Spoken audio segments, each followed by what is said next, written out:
We'll just go with him. Here we go. All right.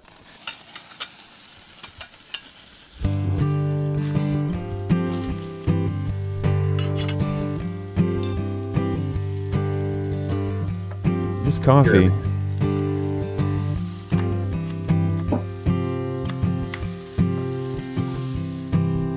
a little worried about running out of coffee. I have like half a cup. So, you can dip out. You can dip out. I'll try not to. Yes. Hey, welcome back to Okayest Cook Podcast. I'm your host, Chris Whonsetler, coming at you from the office with Mr. Andy Heiser. Well, hello. How are you today, Andy? Yes, sir. Doing well. We're currently the only cooking show on the Okayest Podcast Network. That's news. Go check out the other shows for your wild game procurement. I can't say that word. Procurement. Gather the proteins via the other channels. Come back here to learn how to cook them better and utilize more of the animal. Spoiler alert to the conversation we'll have here in a second. We just want to touch base on our four pillars once again. It's been a minute since we've talked about those. We've got commensality. And I'm still struggling with the second one, the hunter-gatherer mindset. I think we can word that a bit better. Basically, it just means we're using wild things to fuel our bodies. So whether that's hunting, just eating better food, or foraging and gardening, so on and so forth. So just using nature to fuel ourselves. And then we got education in nutrition, and I'm really hoping nutrition is going to play a little part of today's conversation as well. Just dipping into the fifth quarter, a term I just learned and I'm in love with. Mr. Nick from the Hunter Boar introduced it to me, and I know Justin from the Harvesting Nature crew. They all are familiar with the term. So yeah, the fifth quarter, I'm in love. But I think our guest can speak into that a little bit more. Yes. Today we have Mr. Jason Erman. Welcome to the show, sir. Guys. Thanks for having me on. Absolutely. Yes. The Instagram algorithm is just feeding me so many cool people, and you are the latest victim that I've found. You're the latest guy to respond to our email requests. That is more like it. You found yourself on the cool side of Instagram. Heck, yeah, yes, we did. Yes, we did. Well, Mr. Jason, do you mind giving the listeners a quick little intro to yourself, kind of who you are, what you do, and we'll just we'll dip into notable meals right after that. Yeah. So my name's Jason Erman. The Instagram account is Nose to Tail Nevada County, so it's a little bit clunky, a little wordy, but I live here in Nevada County, California. We're bordered with state of Nevada. So we're in the Sierra foothills here, not too far from Lake Tahoe. And what I'm all about is a homesteading lifestyle. Just raising all my own food as much as I can. Did you hear rooster crow? I don't know. I just heard one. I missed it. We'll add it in post. Yeah. We'll add it in post. Yeah, put one in. Perfect. But yeah, what I started doing a little less than a year ago was I was in the middle of raising some pigs for my own freezer, and I had never done that before, and got to the point brand new into it. Oh yeah. No, I'll kind of tell you a little bit more about my background, but I grew up in the suburbs in the Seattle area. Had never really spent any time farming or working on a farm or anything. Just been my whole life a cook. I come from a cooking background. I went to culinary school and worked in restaurants, and so my whole thing's cooking and just eating well and enjoying life in that way, which I think we'll probably talk about a little bit later. Yes, sir. But yeah, about a year ago, I started just posting kind of what I was doing and showing the world. And the first couple of videos that I posted were about slaughtering the pigs and breaking them down myself and how to skin and gut them and that kind of thing. And yeah, it just kind of took off and got a bunch of followers on Instagram, which is exciting. Yes. I don't know where that all is headed, but I'm here. I mean, that's cool. I got to link up with you guys. Heck yeah. It's early for you. I was like, my day's on the road now, but yeah. I guess that would be pretty early for you, but no, it's awesome. I get looking through some of what you're doing too, especially for us. Like we talked about the hunter-gatherer side of our pillar.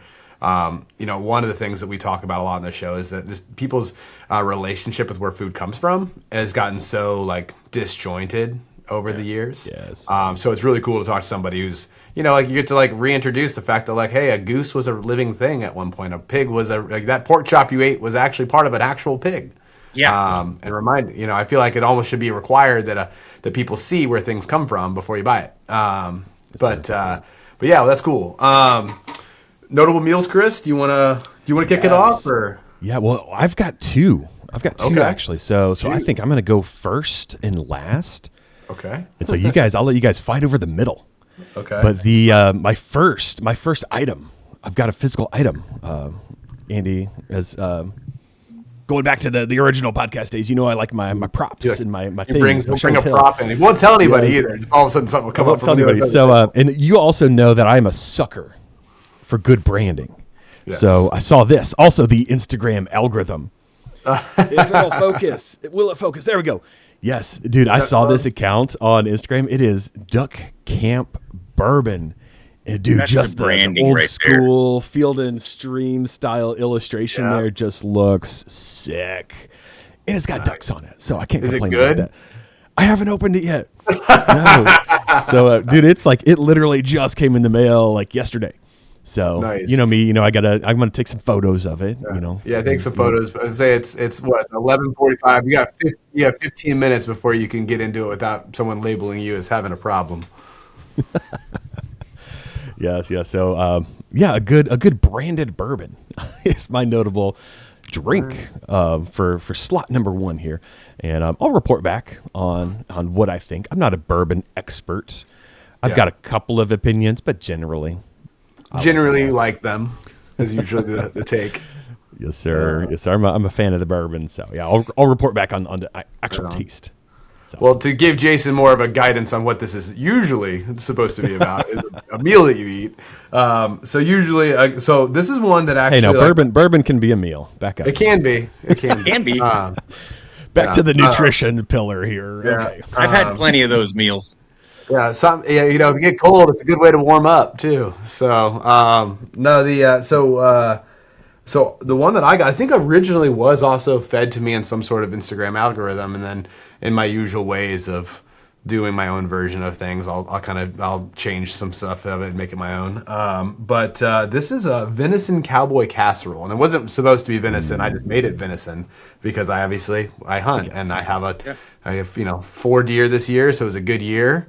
So I've got plenty of meat in the freezer. So, but this cowboy casserole, this is an old school meal, I guess, especially in this area. I've been told this is like staples of things, but it is remarkably good. So it's a cast iron skillet, meal. So you start by, browning your meat. And then in that same skillet, you basically, it's the meat. It's this, it's ranch beans, some corn, some cream of corn, made into the cornbread like topper, and then you put cornbread at the top, and then you bake the whole thing, and then it comes out like pie slices. And so I made this just as a just experimental dish, and then Anja just loved it. Like she was like, "This is legitimately like good. Like this is awesome." And I was like, I liked it. I was like, I liked it too. It was good. So we ended up having for New Year's Eve, we had a party. We went to a party and everyone brought a dish. So I brought a cowboy casserole, and it was literally like the hit of the party. And to the point that we actually had just yesterday, a buddy of mine who was at the party was like, "Hey, can you send me that recipe?" So I quite literally was taking pictures out of the recipe book and sending it to him. So again, that's easiest meal ever. Feels like a cheat code. You could probably sneak any form of meat in it. So again, on our subject matter of nose to tail, there's probably ways to put all sorts of different meat in this. But yeah, so that was my notable meal. Nothing fancy. It was actually kind of a callback to the basics. Is that now? Would you put that in like the shepherd's pie category? This is just easier than that, but yeah. Okay. I mean, I guess a The chicken shepherd's pot pie, like but, traditionally, is like mashed potatoes on top, right? Yeah. I think This is cornbread Yeah. topper? So, but again, this is like cornbread on the top. So I almost more. It's more of like a chicken pot pie, but like not the same flavor, but more looks more like that. But again, it's cool too because it's the full skillet, right? You know, Corey from the show would love it because I use my big skillet there, big lodge. Yeah, so I try to do most of my cooking in my cast iron, cast iron. Yeah, yep. It's so fun. It's so I don't know. It feels more rewarding. I don't know. It just feels better. It just looks. But yeah, that's mine. So yeah, Jason, you're up. Okay, well, I just want to say I love corn. It's something about corn, man. The flavor of it. My favorite chip ever, Fritos. The Fritos scoops. Yeah. Well, you're talking to two boys from Indiana, so we are well aware of corn. The people of the corn. Right. Well, so I'm thinking of a notable meal that I served last week. I did a pop-up lunch in my town. Cool. Every once in a while I'll head into town every so often, about once a month, and I'll do a pop-up lunch. It's always on Fridays. And if you live in the Nevada County or anywhere in Northern California and you're listening to this, make sure you come sometime. Just pay attention to the Instagram as far as when I do them. Because I always announce like about a week ahead of time is when I'm going to be there doing it. But I served last week some lamb that I harvested, braised lamb neck. It's my favorite cut of meat on the lamb. And now that I'm saying that, it's like, well, maybe that's my favorite cut of meat on any like ruminant, you know? I'd have to follow suit. Yeah, it's very very slept on, in my opinion. Yeah. I don't have a ton of experience with venison. I want more experience with venison. I have three brothers. They're all hunters, and so they're all kind of like into that hunting and being out harvesting their own food and everything. But I just kind of have a different approach. I'm like, well, no, I'll just raise the animals and then slaughter them myself. So yeah, I served a braised lamb neck, and I braised it with beer and garlic and ginger and shallots and a tiny bit of dark soy sauce. So it had this like kind of Asian, almost Chinese, dark braise, kind of caramelized flavors going on. The beer was I'm cheating right now. I'm looking at it on your Instagram account, so I'm looking at it right now. So yeah, I posted it. Yeah. So if you want to see this team, go to the Instagram account. We'll paste some photos here. Yeah, we'll do some screenshots. Yeah, screenshots, photos. For those who are watching. braise them on the bone, the whole necks for about 4 or 5 hours, and then very carefully, let them cool in their liquid completely. That's the key thing about braising anything. I let them cool completely. The following day, very, very carefully, kind of peel the meat off of that neck bone. The bone almost just rolls out. It's like really super easy. You guys seen that tendernism guy on Instagram? I don't think I have. Okay, it's like there's this viral guy. Everything's so tender. He's talking about that's tendernism. So it's tendernism. For those who know, it's just so it's like falling apart, and then very carefully portion those so that you get a nice piece on the plate. And then what I served that with was caramelized sunchoke puree and crispy Brussels sprouts. Do you guys know about sunchokes? I don't know what a sunchoke is. Okay, I don't think I do. They're incredible, delicious. They're a member of the sunflower family, also known as Jerusalem artichokes. And it's like I don't know if it's a rhizome or a tuber, but it's something that you dig up out of the ground. Yeah, it's like a root of some sort. It almost looks like ginger. If you saw it in the store, I was going to say, it kind of looks like a really big chunk of ginger. Yeah. So, yeah, but really, really wonderful starchy kind of vegetable. So almost treat it like you would a potato. Um, Yes. Does it and have it's like got potato this, flavors or what? Like no, where does it it's sit no, it's I would flavor say wise? it's got a sweet kind of nutty flavor, I would say. So paired really well with the lamb, the braised lamb, and sort of the reduced sauce with the porter beer in it, and all the caramelized onion and everything in that. Had this kind of the dish was like a sweet thing, it was like Love it. sweet, nutty, uh, sunchoke puree, crispy Brussels sprouts, with a little bitterness to kind of balance everything. And then the braised neck on top of that sauce. So Oh my gosh. it was also kind of an experiment. I mean, every time I cook, I'm just experimenting. I never write anything down. So, but people loved it. So I wanted to mention that. Yeah, it's beautiful. Yeah. Yeah. Well, I'm glad you broke that down because that was my first question was, what is this sunchoke? Oh yeah. Yeah. Yes.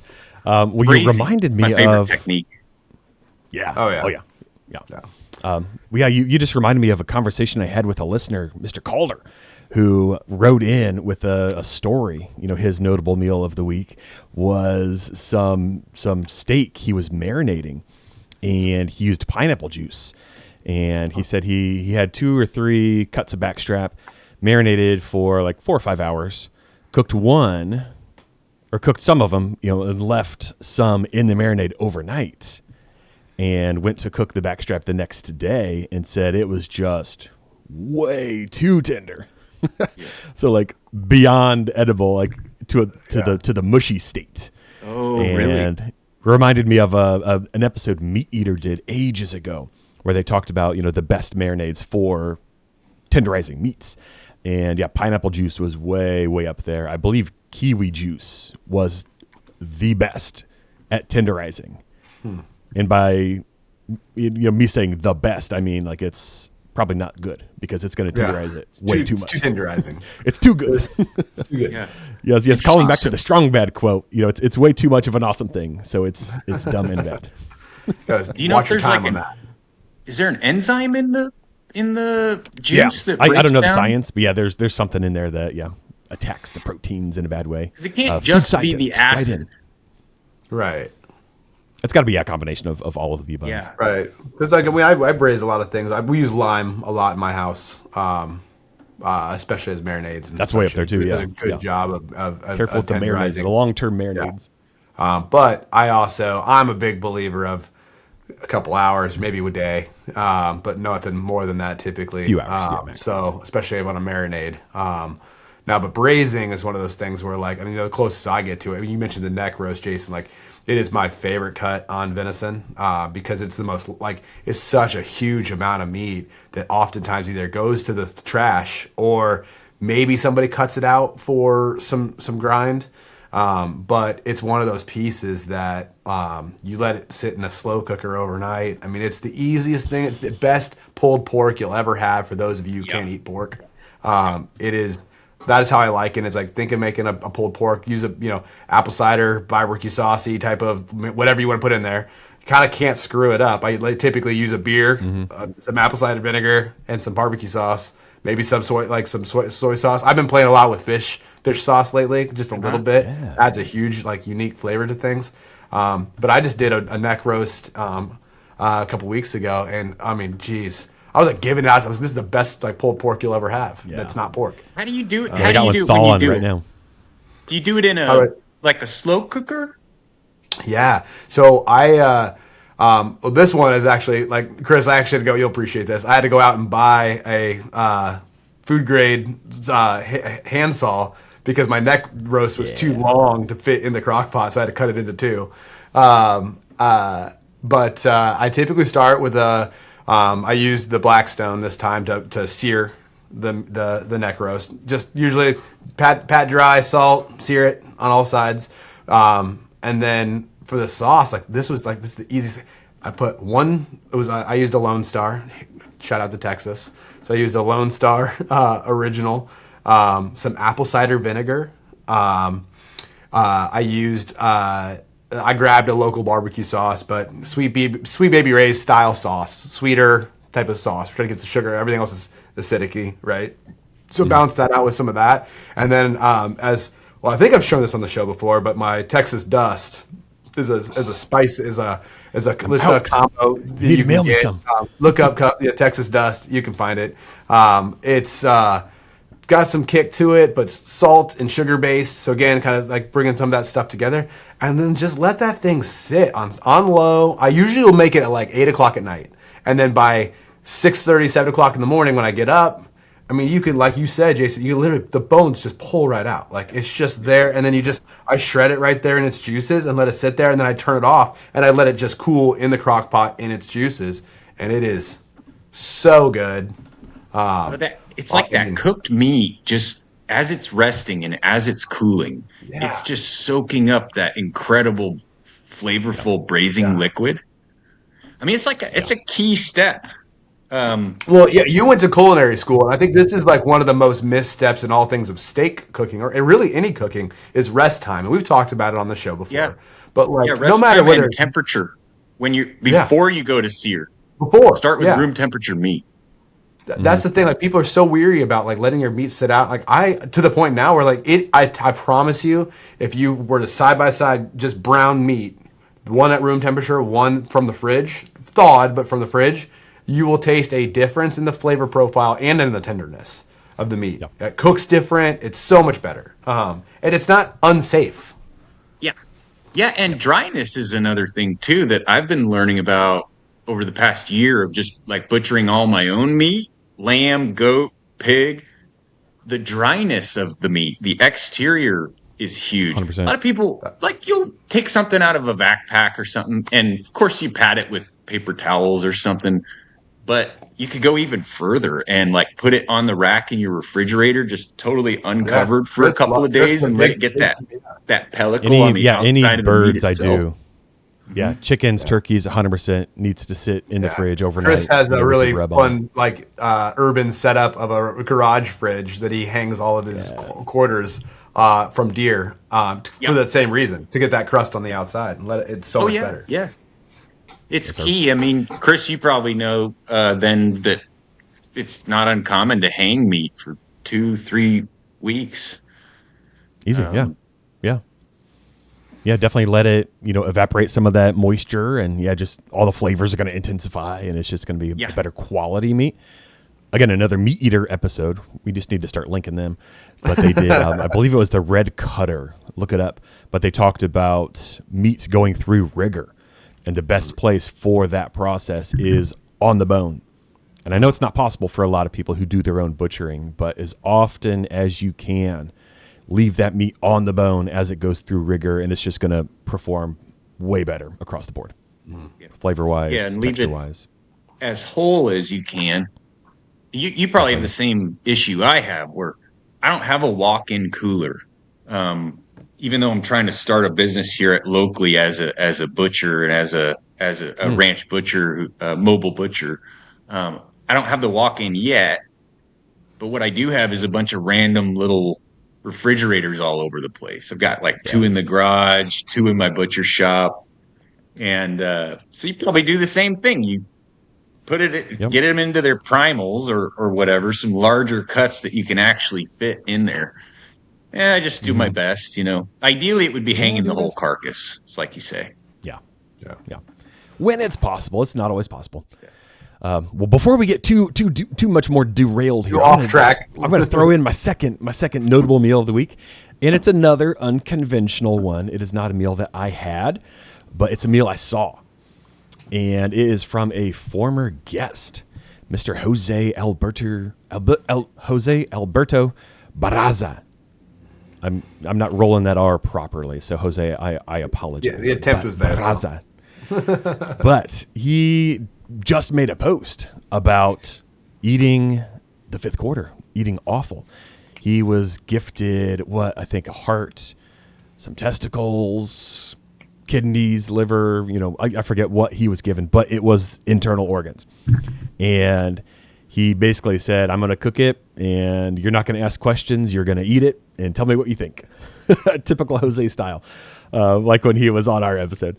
And he said people liked it, but once they found out what it was, they didn't really ask for the recipe. So I'll link some of those photos here. Definitely I'll link to the post below. But talk to Jose about more about how he cooked them. I'm sure he'd be thrilled to give you the recipe. But definitely segues really well into our conversation, where I want to take this chat with you, Mr. Jason, is just eating more internal organs. And I just shared Jose's post and basically said it's, these cuts are what our bodies are craving, whether we know it or not. Our bodies are craving these cuts of meat. We could say meat. It's meat, right? Yeah, it's all muscle and organs. Yeah, it's meat. Yeah, it's meat. But our brains often shut it down. It's yucky. It's icky. It's taboo. It's just, it's not steak. It's not a roast. So I don't want to eat it. Dude, my brain still tells me that sometimes. Like, I grew up, it was like late 80s, 90s, early 2000s. That's kind of my adolescence. And it just wasn't in our culture to eat offal. I mean, it's becoming more so now. Luckily, it's making a little bit of a resurgence, but yeah, not where it once was. Like I would say, like my grandparents and beyond. Right. And why didn't I grow up eating liver and onions? Because my dad grew up eating that and he hated it. Yeah. So see, my dad loved liver and onions, but as a child, well, it's like my grandma was probably just not a good cook, right? It's just like, well, yeah, and we've talked. That's the part I'm excited to hear you talk about it from a culinary background. Yeah, and, like we talk about it at nauseum on the shows. Like 90% of the time, if you've had something you didn't like, I'd almost bet whoever cooked it just didn't do a good job preparing it. And not that they didn't try, it's just more they just maybe didn't know what to do. Like so, your grandmother's liver and onions maybe she wasn't the best cook of liver and onions, but there's some things to know about how to prepare some of these things, and that's the part of it I'm really interested in hearing because like I still to this day I've got bird hunter buddies that will shoot geese out of the sky but don't eat it, and I'm just like I don't understand. Like it's actually one of like the preferred things in our household here. But Chris was the one that showed me how to like bleed them, and actually I put them in water, and then when you prepare the meat properly, pat it dry, freeze it. From that point, when you pull it out, you could damn near cook that thing like a steak, and it's going to be good. And yet I've got people who say they won't eat it. So like that's what I'm interested in Jason. Like what are these like approachable offal meats that are there, and like what are some of the tips and tricks on, hey man, like this isn't bad, you just got to do this step and you haven't done that step and that's why it's bad. Sure. Yeah. Well, do you want like a really great example? We could just talk about like one of the best cuts, in my opinion. I guess you'd call it a cut. It's the head, the pig's head, or the sheep's head, or the goat's head. It's incredible. I mean, just look at all of the wonderful things inside of it. You got meat, bones, cartilage, some weird like glands that you need to be aware of, and just kind of maybe get those out of there. Like I prefer to remove the brain before I make my soups or stocks or whatever out of the head, just because people say it will kind of cloudy up the stock, make it like muddy looking. So like that's probably my favorite thing, and one thing I'd like to talk about for sure is just utilizing the head. You never see the head available on the American market. Like when's the last time only you saw a head for sale in a grocery store? Butcher shops. Right. And that's if you can find like a little independent butcher shop, right? Yeah. For my 40th birthday, I did a whole hog and threw the head on its own little separate smoker. And that was super fun to pick at. But 100%, like I'll be honest, like I didn't utilize it like I should have. Like I just picked off the cheeks and kind of poked around a little bit here and there, and did not eat as much as I should have. I was there. It was tasty. Yeah. Well, so what I do, my favorite thing to do with, I'll treat like goats and sheep's heads a little bit differently. That's all. I always just make soup out of those. It's so delicious, man. Because you get the cheek meat, the tongue meat. There's always like really nice meat behind the eyes. And this is, by the way, it's just meat. It's actually not. Yeah. I'm not talking about anything weird. It's not an organ, but it's just like cheek meat, like braised meat that you would find in your crock pot, maybe. But yeah, there's all kinds of great meat on it, and then the bones, of course. So there's like really really great bones inside of the head that will break down in your soup pot, your stock pot, and that collagen turns to gelatin and creates an awesome stock. So I do a lot of goat and sheep head soups. But one of my favorite things to do with pig's heads is to cook it the same way. So I'll just boil it whole in a big stock pot, basically. I shouldn't say boil. It's more of a braise kind of a thing. It's really, really gentle Keep it low, super low. boil, but with the lid off, because I want to have the stock and I want to have that evaporation going on, making my stock richer. And then same thing, like with any braised meat, I'll let it cool completely in the stock pot, in the stock. And then the following day I'll go back and like dig through that big collagen, that big like gelatinous mess and get the head out and then carefully pull off all the meat that I want. You separate the fat if you want. It depends on what you're doing with it. One thing I love doing with any cooked head, is to make tacos. Yes. Tacos de cabeza. Easy and delicious. It's just this awesome mix of fat and meat. That's a great I'm just thinking of the collagen and connective tissues. Another guest we had on was talking about using the deer's feet to make stock. Yeah. Right, which you did. Yeah, and it was outstanding. Like seriously, the best stock I have ever made. And I'm just thinking like, okay, like what's in that head, in the neck, and like all that connective tissue, the tendons, all of it. The silver skin, like that's just gonna turn like arguably probably better than the feet. Yeah. Like for making stock. Yeah. All extremely edible stuff. Yeah, that's beautiful. Yeah, I definitely need to try more with utilizing more of the head, and definitely watch local, I don't want to say regulations, but like if you've got CWD in your area, like just be mindful of stuff like that. Yeah. Thankfully, right now here in Indiana, I believe we don't really have too much of that. So if we're utilizing wild game, we can use more of the bones in that nature. But domestically, like there shouldn't be any issues, right? If you find a good local butcher, a local farmer who's willing to sell you the entire animal, yeah, that it should be more than fine, right? With pigs or beef. Oh yeah, I'm not aware of any concerns. I mentioned removing the brain from there. That's more from like a culinary standpoint. I mean, the brain is just completely and totally edible. In fact, fat, a lot of people, right? Mostly love it. Yeah, it's very incredibly rich. It's mostly fat. Yeah, and that's where flavors. So yeah, it makes sense. Yeah, I don't have a lot of experience with actually eating brain. I mean, you would think I've like tried everything. Just from I've got an Instagram account called Nose to Tail. But I haven't. I'm just getting more and more into it now after having been a cook for a long time, worked in restaurants and just over the last year or so. And the reason why is because I want to show my appreciation, the full utilization of these animals that I'm raising. Yeah. Something weird happened when I started raising the animals myself. It was like, oh, there's so much material here that normally doesn't get used or gets turned into, dog food or grind, like Andy, the what you talked about with the neck.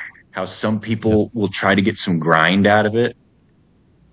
It's incredibly difficult. That neck bone is like a star shape almost. So you have to like go down the whole length of it and get these little teeny strips of meat. Well, yeah, and your butcher, if you're taking it to a processor, they're not going to take the time to do that. They're just going to cut it off and not use it. Not efficiently, no.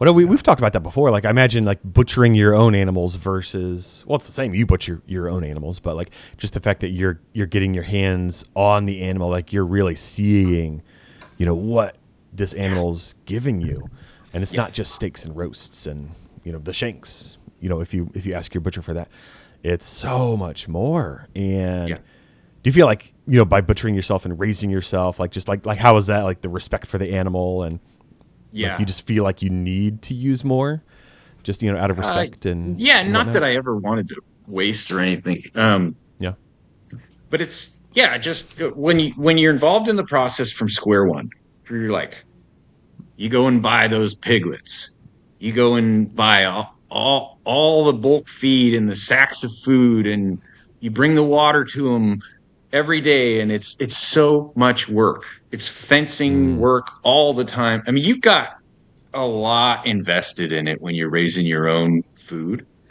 And so when you get to the end, you get to the finish line and you're butchering that animal, it's like, wow, I want to use absolutely everything that I can get my money's worth out of this pig, because it was incredibly expensive to raise, not just monetary, the time, not just in a money sense. It's like it was expensive and dear in a sense.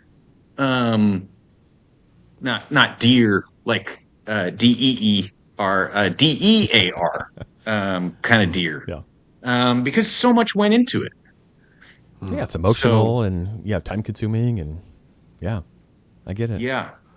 So on some other cuts too, Jason, that I'm trying to think about bringing this back to, like, okay, somebody who maybe wants to try to go out of the box, but they don't raise their own animals. They're not doing the homesteading thing. But they can go to the butcher shop. And so maybe we can go over some common offal that you'll find in the butcher shop. And I don't want to steer the question directly, but I mean, oftentimes you'll get oxtail, you can get tongue, there's a lot liver. These are kind of some of the basic ones that are there. Are there any that come to mind for you? They're like, hey, if you're going to start with something that maybe isn't, the head, or if something that you might find in the butcher shop, which one would you think would be a good starting point if somebody wanted to get into cutting something out of the fifth quarter? I'd probably go with heart.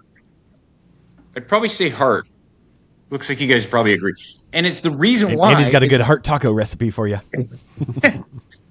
It's just so, I think, more approachable. It's not like an organ like, let's say, like, I'm trying to think of something really weird. Like a spleen. Spleen is weird. Yes. I'm not into it. But the thing about a heart is it's just a muscle. It's not an actual organ that's secreting anything. It's just a muscle that's doing a job. It's pumping. And so it's just this really lean red meat. And it's used to working out a lot, and it doesn't have a lot of fat. So it's actually pretty tough. You need to know how to cook the heart in order to make it delicious. I suppose you could braise it. Course. What I think, I haven't tried this yet, but I think what I'm going to do is I've got a bunch of pork hearts in the freezer from when I slaughtered my own pigs. And what I think I'm going to try this, I'll put it on Instagram too, is just slicing the hearts really thin against the grain, marinating those pieces, and then trying them like either in a stir fry or like seared like a steak. And that could be really delicious. Yeah, hot and fast, man. That's basically my heart taco recipe. Is it? And I've done a braised. I've done like a marinated version, so a braised version. But I've also done. I mean, honestly, I don't even go that far anymore. I'm a big fan of the heart. Basically, you can cut it apart and lay it flat. Once you start cutting at it, and then it allows you to clean up all the fats. Again, I use a lot of venison heart, so the fat isn't good. Where on a pig's heart, any bit of those little pieces are actually going to help with that flavor profile. Like your version is going to be better because it's pig. But I do exactly that. I pull the whole thing off and then cut against the grain into strips, basically. Oh, and I've done it before, just as full size heart, and just cut it into what looks like tomato slices, for lack of a better explanation. And just simply like what you're talking about, some salt on those bad boys and hot and fast sear them, so like the outside edges get that sear. And then when you go to like dice them up like you would inside of a taco. And man, like it is a solid meat. It is like, to your point, it's a muscle that is pumping all the time. So it's a tough muscle. So it's got a little sponge, little kickback when you chew into it. So it's a different texture. But to your point, Jason, I think it's a good kind of resistance, though. Yeah, it's a solid entry level into that fifth quarter, because it's going to be more like something from the other four quarters. Yeah. Right, exactly. There's a little bit of similarity there, and it's maybe a good bridging point, a great way to get started. Yeah. Well, another a gateway meal. Chef Neil Brown and Chris Ely here in town gave us a recipe for sausage that utilizes a lot of heart and a lot of liver, which I'm still working on, admittedly, like just trying to use more liver. But yeah, that sausage was so freaking good, and a great way to start eating more liver. What were the seasonings in the sausage? Like, what kind of sausage is it? Ooh, I'd have to dig it back up. Yeah, core. It's starts with a C. They're like little kind of like meatball-y type sausages, wrapped in caul fat. I'll send it to you. Crepinet? Yeah. Crepinet. Yes, sir. Yeah. But it was outstanding. It was crazy good, and like zero liver taste. We asked him about it at the end of the meal, and like, hey, what's in that sausage? He's like, way more liver than you think. Neat. Yeah. Yes. That's good. Yes. Well, now on that topic, I've got kind of a question here. And how much of, the fifth quarter is actual cooking technique, and how much of it is just like getting over that mental hurdle? Because I know on a lot of these cuts, that mental hurdle is quite high. But like, do you think it's more of a mental game, or more of like a, I'd say it's both. It's both for sure. We're typical Americans, like we did not grow up eating this stuff, which is just so weird. It's just because not you even go back a like 50 years before that, typical Americans would be eating all of this stuff. Yeah, it's like this is not part of our experience. And so I mentioned earlier in our call that like I'm still getting used to it. There's things like the pig's head. You cook it whole, really approachable, really great. Eating a heart, that's pretty approachable. But like when it comes to eating liver and spleen and some of these like really kind of strange organs, a lot of times I'll just feed them to my dog. And that's like, it's nose to tail, It is. We've got a system here. It's a homestead. We're producing this protein. Well, we've got other animals to feed too. So there's nothing wrong with that. What was my point on that? No, whether or not it's like that these things are approachable, if it's how much of it's a mental hurdle versus a cooking hurdle. Yeah, proper cooking and handling. Like liver's one that I think is an easy one to go to next, because it's a cut that you can find in a lot of stores, maybe not all, but a lot of stores. And the people talk about like getting liver and onions is like a very common American meal from a long time ago that is now basically gone. But there's a reason why they cooked it for a lot of, liver and onions was a cheap cut of meat that you could feed a lot of people off of, and that's why it was prepared that way. But there are ways to make things like liver taste really good. So, what are I guess maybe this could be another good one. Like, what's a common mistake on preparing liver that people make, and then maybe what's an easy recipe or easy technique that might make if you're gonna try liver, like definitely do this. I guess it depends kind of on the liver too. So like like on a pork liver, I was gonna say you wouldn't want to like undercook it. I think one of the most common mistakes probably is just overcooking liver. People feeling like, well, it's like this weird organ, it's kind of gross, so I'll just cook the living hell out of it. But no, I mean, do a liver pot roast, shred it. Oh, right. Pureed liver. I've tried that. Not the biggest fan.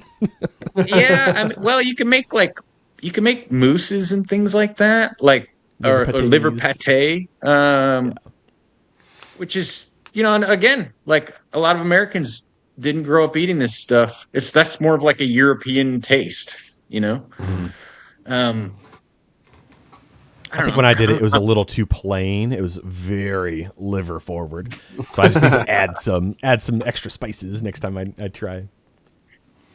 That's another thing I would recommend with any organ meat. Spices are your friend. Yeah. More is better there. and that's the thing, which is opposite of that of like a good steak. Like, and arguably a good cut of like a good steak should just require some salt and pepper. I mean, arguably, like if you like the flavor of meat, then that's how you're going to taste the difference of the flavors of the meat, how long you aged it, all of those things. Over seasoning can hide a lot of bad preparation.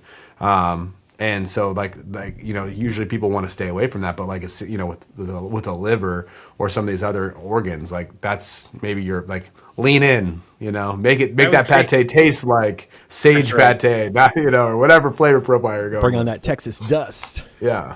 Make it spicy, baby. Just go for it.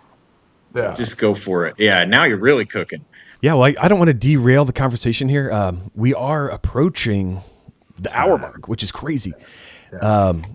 But I kind of want to take this in a direction where, so our pre-chat, you made a couple comments that I'm super fascinated with around just like the national eating disorder that we have developed.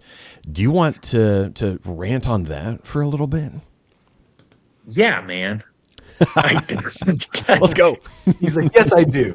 Yes, please. Well, look, while I've got the opportunity, I've never been on a podcast before. This is super cool, by the way. Thank you for the opportunity. Yeah, I mean, before we got together like this, we were emailing back and forth thinking about, what should we talk about? And it's just something that I think I'm not the only person. A lot of people feel this way now. There seems to be this very strange relationship that Americans have with food.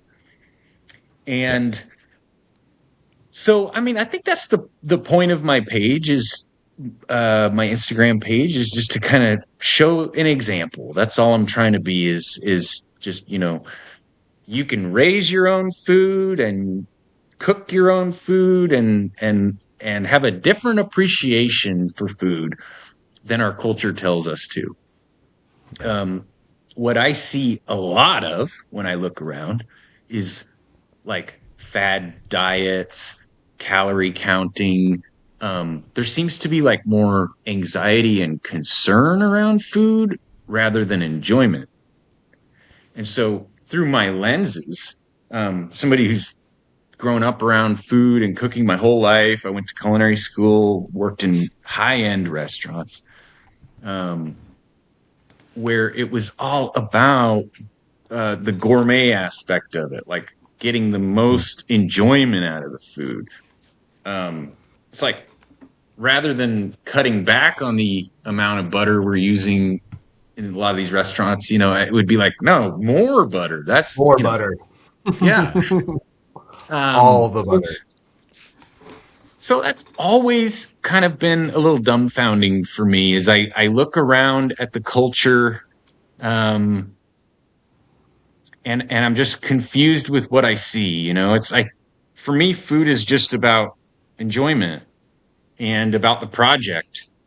My recipes, I always say the recipe starts in the field. All my recipes start out on the homestead.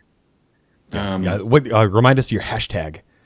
I love that. So it's hashtag recipe starts in the field. Yes. And that's going to resonate real well with our audience. Yep. Yeah, I say it all the time too. The recipe starts in the field, as much as it possibly can. Well, whether we know it or not, I mean, if your meat comes from the grocery store, where it started in the field, it could have been a barn, unfortunately. Well, it started technically the air quote field.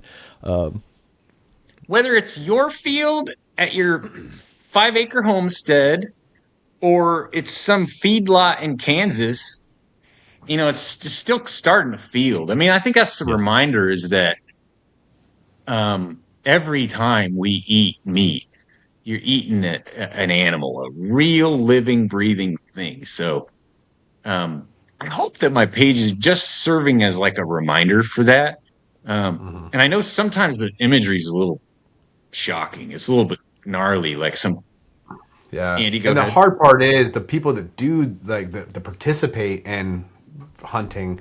It's not shocking. It's part of the process. I mean, I quite literally this year alone, because I hunt with friends, and so I myself have field dressed 8 different deer this year and have processed myself 4 of those deer. I had to send the other 4 to a processor just because of time.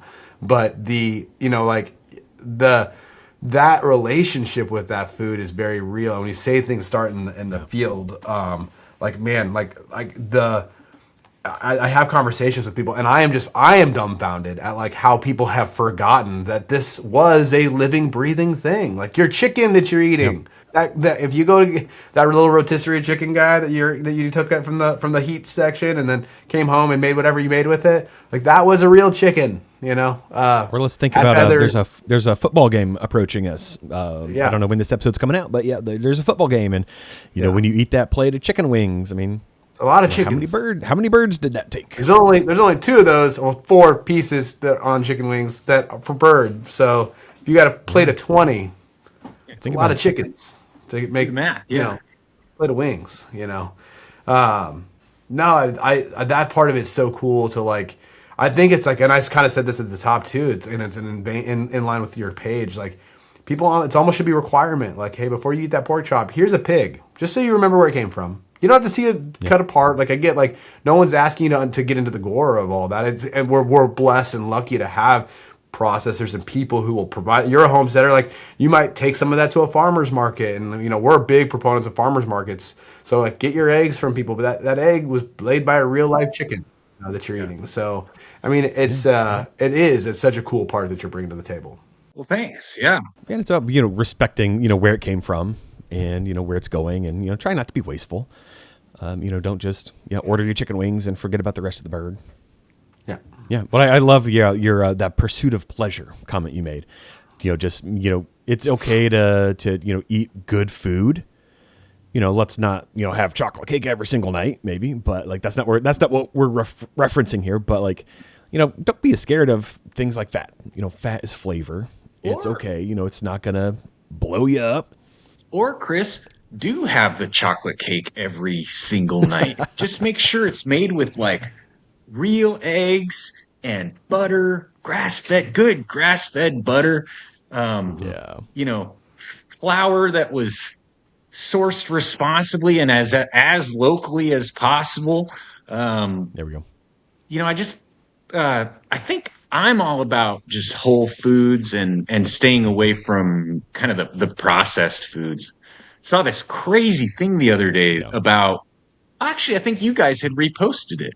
How it was like this visual representation of how people's diets have changed over the decades. Mm-hmm. And it used to be that a much larger percentage of a household income was spent on just ingredients, buying real food. It's like 80%, I believe, just 20 years ago. Things like milk, eggs, flour, vegetables, fruit. Real. And this tiny percentage was spent on processed foods. But now, and then it was cool to see because they laid it all out right there on the floor, and it's scary. Now scary to see. Scary. It's like now the majority of people's diets are actually coming from the ultra processed foods and not real ingredients. Yeah, I mean, that's bad. Yeah, and to follow up that repost, I reposted another thing that was talking about like, I ate that as a kid. Like, it's fine. Like, let's give it to our kids. But like the ingredient list they listed out like 5 or 10 different products. And it's just like, back in our day, air quotes, back in my day, a peanut butter might've just been peanuts and oil. And now it's got like 20 different ingredients for not even preservatives. It's a preservative butter. You know, it's gross. Like even the same brands that you were eating then, it's exact just same brands. things, you know, today. And that's the part that, like, you know, again, that's the part that, like, life is hard, guys, right? There's so much to try to keep in mind and things that you want to go with that, but like the food part shouldn't be. You know, it's pretty simple. There's real food out there. You should make things with it. If it felt like it was this is a construct we talk about all the time and what I do for work. You know, you can get something fast, easy, or cheap. You know, you get to pick two. So then whatever you don't pick, you get the opposite of, right? So, you know, if it's something that's super fast and super nutritious for you, it's gonna be really expensive. But if you're going with fast and, you know, and it's not great for you, like, well, guess what? It's not good product. Like there's other things in it that are making it so that it can be cheap and fast. And It's that's of the part convenience. Oh yeah, and then but like with a little bit of preparation. I mean, I'm typically the nutritionist pillar guy here for a lot of this stuff, and you can, to your point, what Jason is saying, you can have things made with things that are bad for you, quote unquote. But if they come from real life things, they're no longer bad for you because real butter is just milk that's been churned really hard, bro. And if that milk came from a real cow that's really locally there, it doesn't have all the things they put in it to stabilize it. And if you buy what you need to prep what you need for the week, like you can have some really awesome flavors from real things like butter that aren't going to blow up your diet. Like you can still have your health goals and your initiatives to lose weight or whatever it is and eat real food. In fact, if you were to just eat the real versions of the same crap that you're eating, to Jason's point, have chocolate cake, but have it be the chocolate cake you made with all the real things, not the Hostess thing that can sit on the shelf for 25 years. I don't know if you guys saw that post about the McDonald's hamburger from like McDonald's 1980. burger. Yeah, and he has it saved, and like the wrapper and paper is all like disintegrating, but the burger itself is still there. The bread, it's terrifying. That's scary. It shouldn't do that, man. You're putting that in your body. Yeah. Well, yeah, we definitely need to be aware of what we're putting in our body. You know, there's a reason I switched from Teflon to more cast iron and stainless steel. You know, there's a reason I'm trying to cut out the preservatives in my meals. But like Andy said, like it's hard. Like you got to plan ahead, and I'm not a planner. So nope, you are not trying to cross all these bridges. The modern world is crazy. You know, people are a lot of times two people in a relationship are both having to go to work. Schedules are hectic, and you know, a lot of times people just kind of reach for that thing that's really easy. I get it.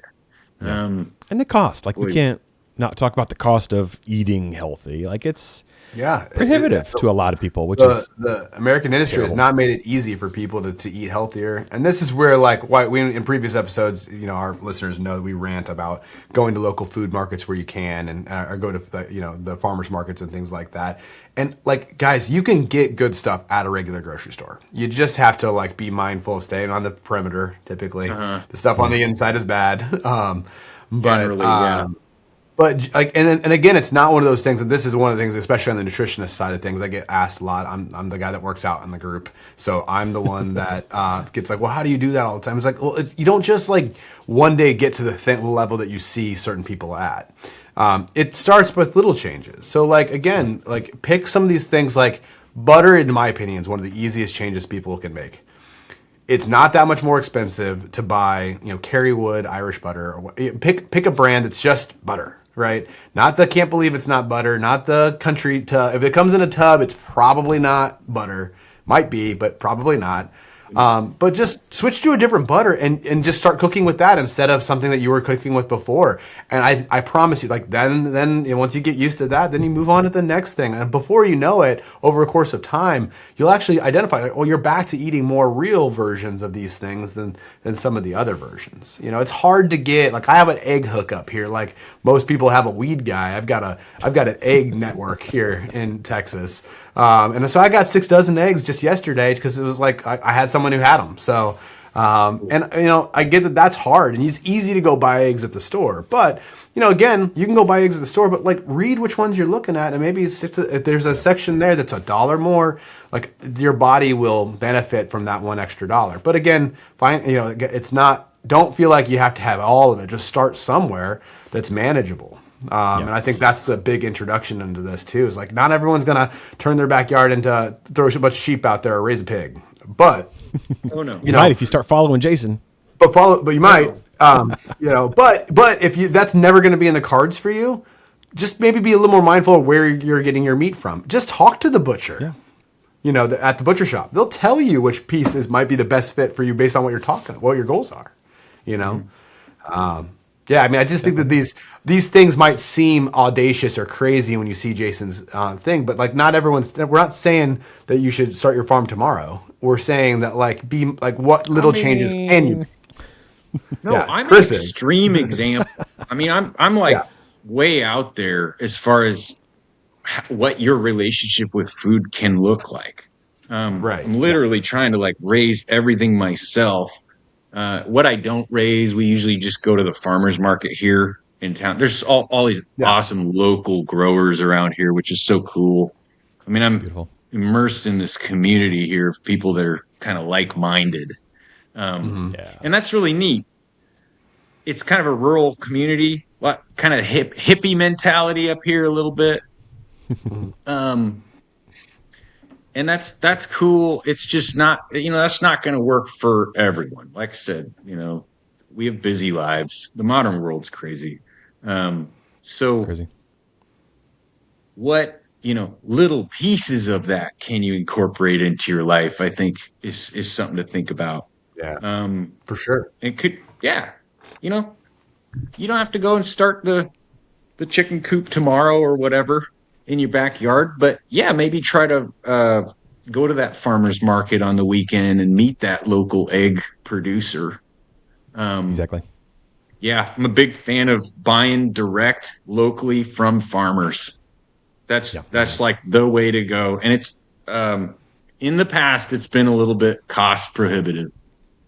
It's like been this sort of bougie elite thing to do, right? But I think prices on that are coming down, and it's just going to be more and more accessible as we go forward here.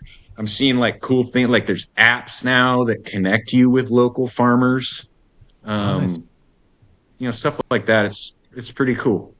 Yeah. Well, like Andy said, just talk, have some conversations, go to the farmer's market. Even if you don't buy anything, just talk to them, figure out what's going on. And, they might meet you in the middle somewhere. You never know, if cost is prohibitive or is an issue for you. So baby steps to that point. I think just building a community around your food, is huge. Like, talking to people about your food, where that comes from, meeting that farmer, having it be like a bigger part of your everyday conversational life, is huge. For me, I don't have to try because it's who I am. I've always just gone around thinking about food all the time, food and cooking. And then you couple that with, it's unfortunate. Yeah. A lot of us do need to be reminded of those little things. Like, where does good food actually come from? Which, highly recommend. Yeah. Follow Jason, even if you don't like the processing of things, like the information's solid. It's good to think about whether you like it or not. Well, that's what I think. I mean, the easiest thing you can do by following Jason, I feel like you're at least subscribing to what I think the prescription should be for all Americans, is like, this stuff comes from somewhere. This can at least give you a look. Go buy your stuff at the grocery store, but this is what your pig, and when you get pork chops, that's Jason's real pig that he really skinned, that he really hung, that he really took everything out of, and then just have again, I'm not asking you to have to like have a moment for your pig as you're eating your pork chop, but I'm telling you, like, you're going to get a better, I don't know if it's just mental or if it does, I feel like you have a better appreciation. I think you process things better when you just understand where it came from and what it took to get there. I mean, even no matter what it is, like if someone serves you food, and I think about this all the time at the restaurant, like how many people were involved with this getting to my plate? And sometimes I think about that as like, I'm grateful for those people. Sometimes I'm grossed out by it, like how many times this has been placed somewhere before it's in my body. But if anything, again, just allows you to have this appreciation that this very cool, fast world that we have, modern age that we have access to, it all still comes back to what Jason said. It all, the recipe started in the field. Yeah. It's Respect your food. Super interesting stuff. Nice. Well, unfortunately, I think I need to wrap it up. We're kind of at our time. Any final thoughts from either of you? No, thank you guys for having me on. This is incredible. Absolutely. Like I said, never been on a podcast, so it's kind of my first opportunity, and now I want to do some more. Yeah, please. Well, honestly, just keep doing what you're doing. Keep being yourself. Keep sharing your stories, share that mentality. I think it's beautiful. It's like I said, not for everybody, but it is important to think about. Just where did your food come from? Where does good food come from? And let's try not to waste it. Yeah, for sure. And get to know local producers. Yes. Reach out to local farmers. That's a huge message. I think if I pass anything along is just that mindset. Absolutely. Yeah. I know we talked about some recipes early on. Does anybody have a specific recipe? I don't know, Jason, if you have something cool. You already rattled off a beautiful, lamb neck. I forget what you called it. I'm sorry, but do you remember? So we were talking about cooking pig's heads whole. Yeah. Remove the brain, remove the eyes. I didn't mention that. Remove the eyes too. And then just cover with water in a stock pot. Cook for a couple hours. Let it cool. Pick that meat off the head. And then what I've been doing, you guys, if you're not from the South, which I'm not, I'm from the Pacific Northwest. But if you're not from the South, you might not know about it. It's called Scrapple. Yeah. You guys heard of this? Yeah. We talked about it before on the podcast. Yeah. I didn't grow up eating this at all. I never even knew about it until I was probably 20, 21 years old. I was working in a restaurant in Portland, and this other line cook was telling me about it. He was from North Carolina. But I eat Scrapple all the time now. What a wonderful way to use like kind of odd bits and little bits and pieces of meat, like picking off the meat from a pig's head. What I do is I basically just make cornmeal, like as if you were making a pot of polenta or something, and then put all the cooked meat and a little bit of fat, and then you get some seasonings in there. I usually will like saute separately leeks or shallots, garlic, let that cool down, then put that in the mix. Basically just mix all that up and pour it into a loaf pan, like a bread loaf pan. Let that cool down completely overnight. Then you pop it out of there the next day. You cut slices of it, dredge the slices in flour or cornstarch or a mix of the two, and then just fry them in your cast iron skillet with some lard, yeah. In my case, homegrown rendered pork lard. I cook with lard all the time, every day. And that is absolutely delicious, man. I mean, savory, meaty corn. I mentioned how much I love corn. And you can put it on, it goes great with like eggs. Like as a breakfast thing, you put on a breakfast sandwich, which I know is really common. But then, like last Friday, I served it at my kind of high-end lunch pop-up that I did in town, and people loved it. I put it on, I made it look really fancy. I put like a slice of fried scrapple on top of a little salad with apples and endives and mustard, and then I did a little celery root puree under that. So it was like a fancy plate. But it came off as high end, man, and people loved it. But it's just a simple, humble dish. Yeah, it sounds just like any way or in any form you would use Spam. Scrapple. Yeah. Substitute. It is quite like that. Yeah. Yeah, but another awesome gateway into like utilizing the odd bits. Fifth quarter. Throw some liver in there. Throw some heart, kidneys. 100%. Yeah. But beautiful. Yeah, try it if you haven't made it. Try it. Yeah, and like when I make it, there's chunks of meat in it because I pull the meat off of the the pig's heads, but like you could grind all the meat, grind all the organs in there if you wanted to, as a way to utilize everything. That'd be awesome. Yeah, texturally speaking, if you like it a bit smoother, I would say leave it chunky if you don't know what to do. I think the texture would be better, in chunky form, but that's my personal opinion. Yeah, that's what you're here for. I know that. Well, thank you, Jason, so much. We'll post all the links below. So yeah, definitely follow Jason if you're not already on socials, and just follow his journey. Like, it's beautiful. It's super cool. Really appreciate your insight. So yeah, 100% keep those stories going. Keep that mind flowing. We're here for it all. So really appreciate you and what you're doing. Yeah, I need another little boost of inspiration here, because it's we'll keep sending it. I need another season. We'll put out another season of what I call the show, which is the recipe starts in the field. Yep. Use the hashtag, follow the hashtag, and promote it. Yes, sir. Well, thanks so much, Jason. We'll catch you soon. Thanks for having me on.